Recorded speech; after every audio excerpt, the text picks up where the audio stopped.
Arrange the bonds in order of increasing ionic character in the molecule. तो यहाँ पे 5 molecules दिए हैं। Increasing order of ionic character में हमें अरेंज करना है। आयनिक कैरेक्टर और कोवेलेंट कैरेक्टर जो ऑपोजिट होता है। तो इंक्रीजिंग ऑर्डर ऑफ आयनिक मतलब डिक्रीजिंग ऑर्डर ऑफ कोवेलेंट। इसमें सबसे ज्यादा कोवेलेंट और आयनिक कौन है वो हमें देखना है। ऊपर ऊपर अगर देखेंगे तो यहाँ से हमें LiF और K2O ये दोनों जो वो आयनिक दिख जाएंगे क्योंकि मेटल और नॉन मेटल के बीच में है।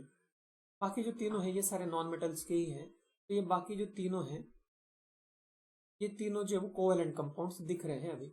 लेकिन कोई भी परफेक्टली कोवेलेंट तो नहीं होता, उसमें भी थोड़ा सा आयनिक कैरेक्टर होता है। वही हमें थोड़ा कंपेयर करके ऑर्डर लगाना है। तो इंक्रीजिंग ऑर्डर ऑफ आयनिक में तो क्या है कि लास्ट में आयनिक आ जाएगा। ये सबसे ज्यादा आयनिक होंगे ये दोनों, क्योंकि वो तो आयनिक ही डायरेक्ट क्लियरली दिख रहा है।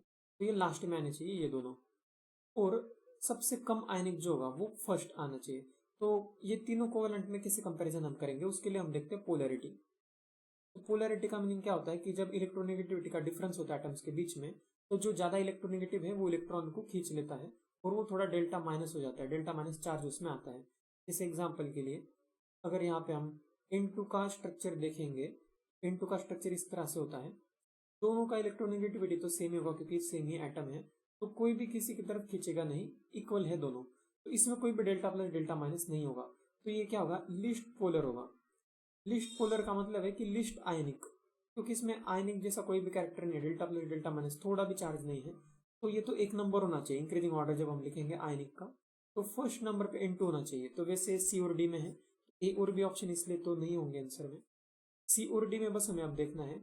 C और D में अगर हम देखेंगे N2 स्टार्टिंग में है, लास्ट के दो भी एकदम सेम है। हमें सिर्फ ये चेक करना है ClF3 और SO2 इन दोनों का भी स्ट्रक्चर अगर हम देखेंगे तो SO2 का स्ट्रक्चर लुईस डॉट स्ट्रक्चर और VSE पेयर जो भी हम पढ़ते हैं पहले उसके अकॉर्डिंग इस तरह से स्ट्रक्चर होता है। SO2 में सल्फर के ऊपर एक लोन पेयर होगा और ऑक्सीजन दो इस तरह से होते हैं। पेंट स्ट्रक्चर होता है क्योंकि एक लोन पेयर है सल्फर पे। और ClF3 में भी एक नहीं दो लोन पेयर होंगे और यहाँ पे 3 बॉन्ड्स होंगे फ्लोरीन के, सिंगल बॉन्ड्स।